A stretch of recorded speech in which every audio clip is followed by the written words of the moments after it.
Most people talk about a strong lower back, but strength and endurance aren't the same thing.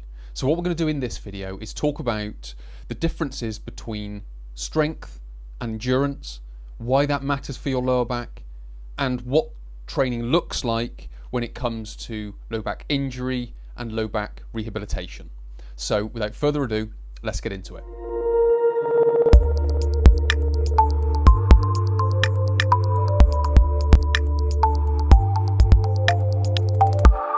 Firstly, I just want to talk about strength versus endurance. So what is the difference? So this isn't about the lower back at the moment, this is just about strength versus endurance.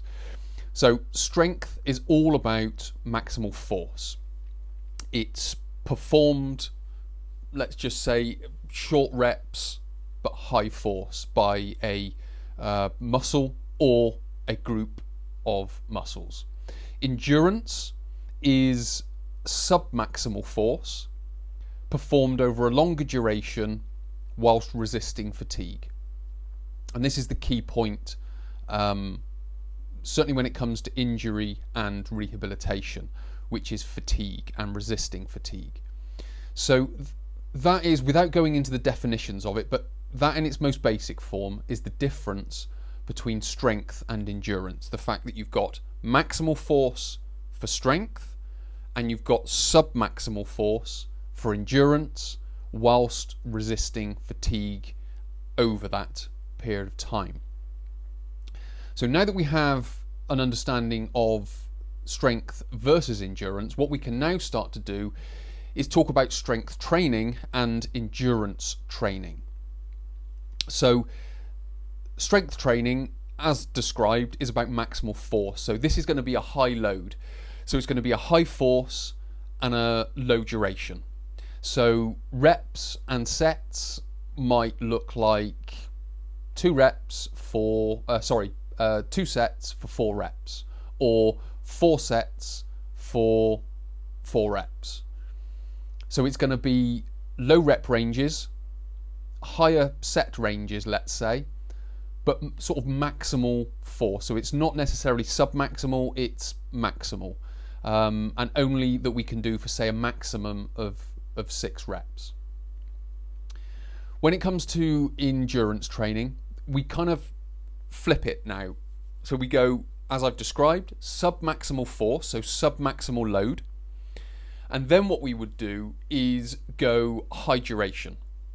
So sets maybe anywhere from 2 to 3, and reps will be plus 12 or 12 plus 15, 20, 25, 30. But you start getting into sort of 25s and 30s, it starts to become a little bit tedious. So with regards to rep ranges, we're talking about higher rep ranges, lower set ranges, because the load is submaximal. Now that we've looked at training, what we can start to do now is look at the anatomy of endurance and strength. So what we're going to now do is we're now going to look more specifically at the lower back. We've just been talking about general strength versus endurance at the moment. Now we're going to look at the lower back.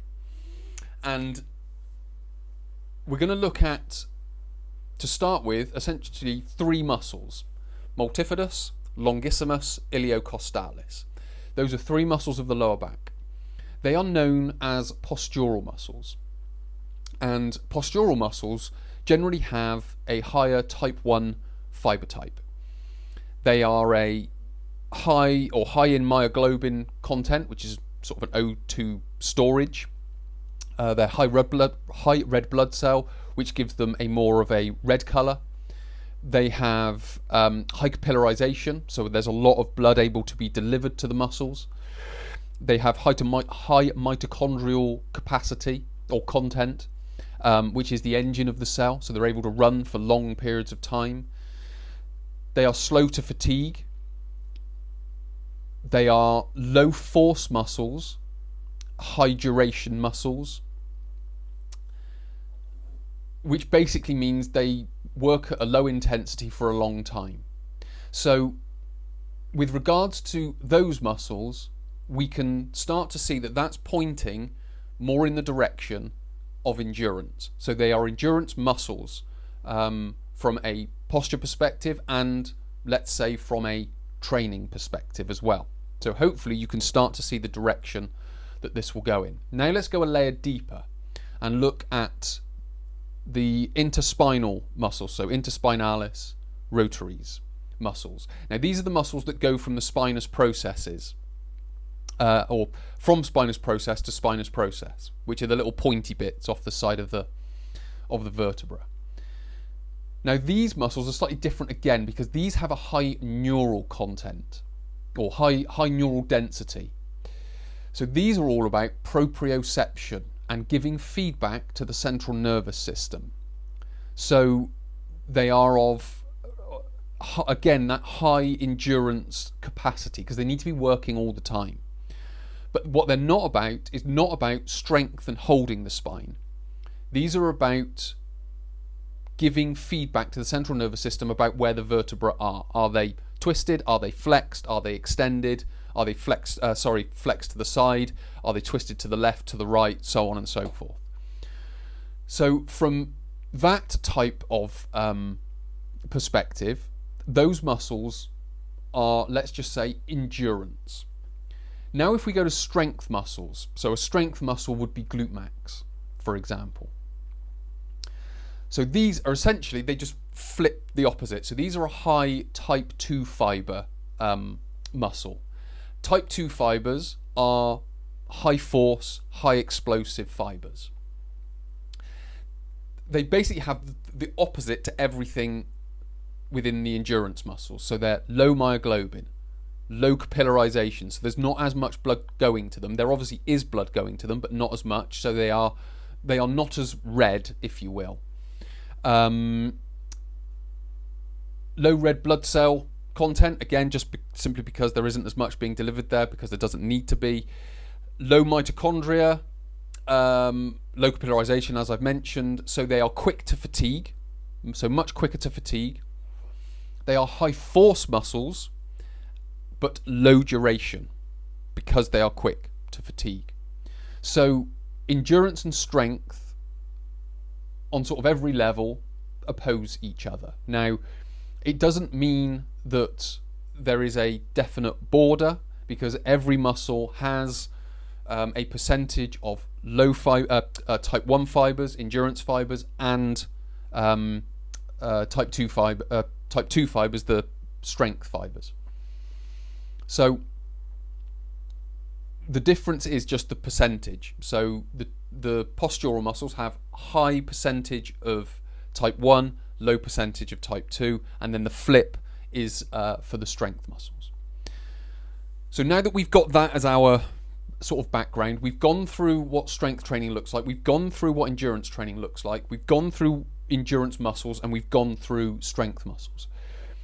Let's now start looking at low back injury and low back rehabilitation. Now, the only caveat that comes with this is I'm only talking about endurance with this. I'm not talking about the posture of the spine. I'm not talking about the position of the spine. I'm not talking about the initial injury. I am literally just talking about endurance.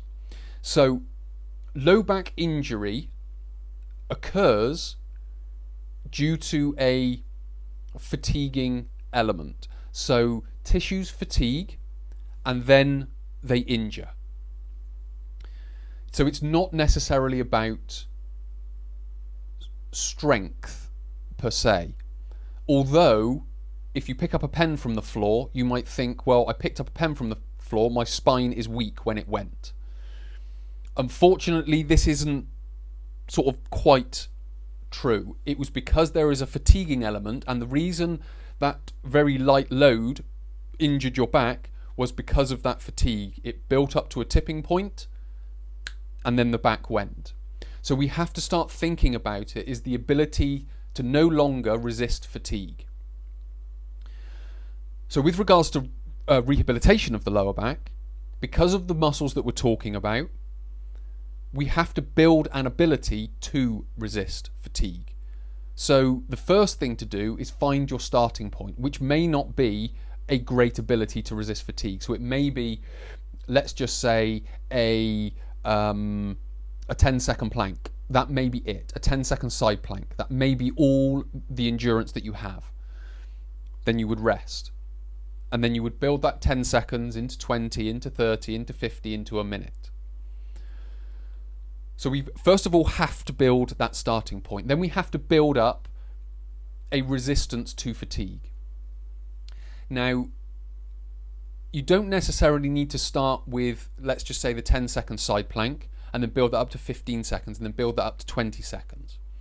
What you can do is build in blocks of 10 seconds. So what you might do is a 10-second side plank, then you may rest for 5 seconds, then you may do another 10-second side plank, rest for 5 seconds, and do another 10-second side plank. So what you've done there is you've done 3 blocks of 10 seconds, so you've done a 30-second side plank. Now that may start with just 1 block of 10 each side. Then you build up to 2 blocks of 10 each side, and then you build up to 3 blocks of 10 each time. Once you get to that 30 seconds, you may be able to do a 20-second block and a 20-second block. So now you've got 40 seconds, then you can build up 2 30-second blocks. Then you build up to a 45-second hold. Then you build up to a 1-minute hold. So you're not just going from 10 seconds to 15 to 20 to 25 to 30 to da-da-da-da-da-da-da-da. You can build it up in those little intervals and those little blocks. So what we're essentially doing is we're building that resistance to fatigue, because those 5 seconds just allow the body to get in, clear out any waste product and fatiguing elements, and then you can go again. So what you're essentially doing, you're building the body's ability to clear fatigue out the way so you can carry on. And this is how you go about rehabilitating muscles when it comes to lower back pain. We need to build in the endurance. We need to build in the submaximal loading for long periods of time to be able to resist fatigue, which is essentially the definition of endurance. Holding submaximal loads for a long period of time whilst resisting fatigue. So that is very much an overview, an insight, an introduction into low back endurance training, which is much more important than low back strength training, because if we're talking about strength training, we're just talking about maximal force. So a lot of people out there aren't strengthening their lower back, although they may think that's what they're doing. What they're actually doing is building endurance into their lower back. There is just a little bit more of a system and a protocol when it comes to it, which I've just described. So many thanks for watching. If this has been helpful, please do hit the like button, hit the subscribe button, hit the bell icon, and if you want to watch more of these, you will be notified that way. If you have any comments or questions, please do stick them down in the comment section below. My name's Chris. I'll speak to you in the next tutorial.